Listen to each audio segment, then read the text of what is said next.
How y'all doing? Sometimes you really have to be in awe of the weather. I love when the weather changes, minus the wind. I don't know how it is where you're at, but in desert climates, I know in Vegas at least, it gets super windy. So let's talk about watering in pots.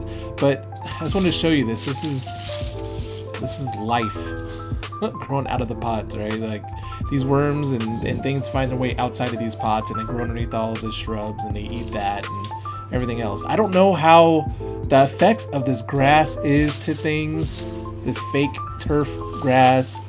I've heard things that it's bad for things and not. It doesn't really get into my pots, but these fallen leaves are some of the best mulch you can have. I kind of like leaving them down there, give some of these bugs some cover so they can go from pot to pot.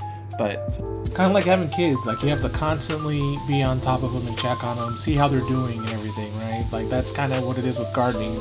These are my babies. I want to take care of them. I want to make sure that they're good. So I do drip irrigation for 6 days a week, and then one day I'll come out here and do this manually. That gives me the day to check on them, make sure everything's okay. Like you don't just take your kids to your grandma's or to the babysitter and you leave them there, right? You need your things you love need personal attention. Think about that with every relationship you're in. Sorry for segueing, but it's the truth. Most relationships fail from lack of communication and lack of attention. So this is kind of like a multi-functioning thing as well. This lets me, I'll show you how fast the soil drains, but also this gives us some soil, like some agitation on the top. So things like fertilizers and things, just kind of pushes it down, and we want to get some of that salts moved around. Drip irrigation is fantastic, but you got to change it up a little bit.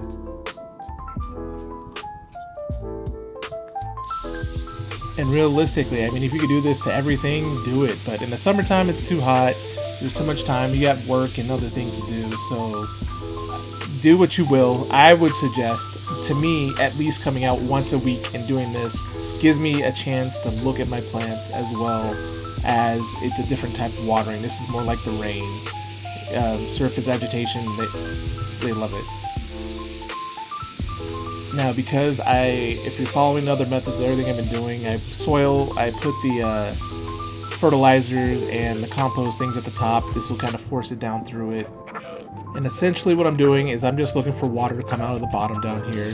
That's why I have these pots down here. It also keeps the fertilizers and things. A lot of the complaints are that everything leaches out of the soil, but this allows me to see exactly how much is coming out. I don't like to waste. I want to maximize everything. I mean, you can almost start a timer and just see how fast this comes out. And this is kind of the worst case scenario on this plant. This is a great plant that I'm going to be taking out. There's a lot of roots in this guy, so the water's going to take a little bit longer. But this gives you an idea how fast draining my soil is. But I could almost talk ad nauseum about soiling and watering. That's like the most important thing about your garden is what you're doing for the soil. If the soil's good, it can make it through so many things. That's what makes it healthy. If you're healthy and you get sick, you're gonna recover faster than somebody that's heavily smoking or overweight versus someone that's a trained athlete and super healthy. A healthy mind and a healthy spirit recovers a whole lot faster than a sick one in general. Is that making sense? A healthier plant equals healthier recovery. Now, once a year, this also lets me know what the root ball looks like, because in the beginning, it'll come out really fast, and when you get a lot of roots, it slows down. And then as you can see, water's at the bottom, so I'm going to give this a second to let it drain through, and then that lets me know how much water these plants should be getting. And I've said it before, I'll say it again, your plants like water. My cactuses, everything, it likes water. It's just, they don't want to sit in standing water.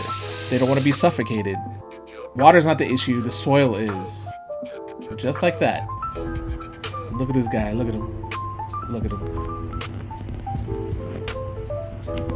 I mean, I like the birds and all, but they terrorize everything. Maybe I'll set up something and let them eat. I don't grow to feed the birds. I don't mind them taking some, but they take all. So if you're gonna take all, we can't have that. As beautiful as you are and majestic, you can't eat all of my fruit. There are pros and cons with gardening in pots. I mean, realistically, this allows the soil to be exactly what I need it to be. I mean, it's to me it's better in a way. I'm glad that I did things this way. It's easier though when it's in the ground if it survives. Doing it this way is almost guaranteed it's going to survive. The issue though is that you'll get less fruit. How much fruit do I really need? Like if this tree is giving me 50 things of fruit per, every couple weeks or whatever, we're gonna get sick of that fruit. You don't realize. And I think we're gonna have to do a video on sunflower seeds. Check this out. This is what the birds get in here and they eat. But if you look, you can see all these are sunflower seeds. You can pick these and actually make the bag sunflower seeds. I can't think of what they're called. The barbecue ones and the ranch ones. This is what the birds love.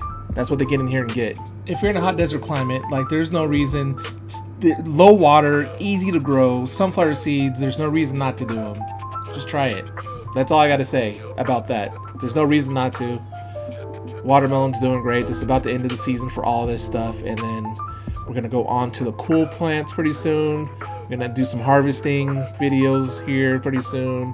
Harvesting all of this stuff. Got this all trellised on here. You start off small, and before you know, everything takes off. One of these mornings, I'm gonna get you out here to garden. Stay blessed, y'all. Let's grow.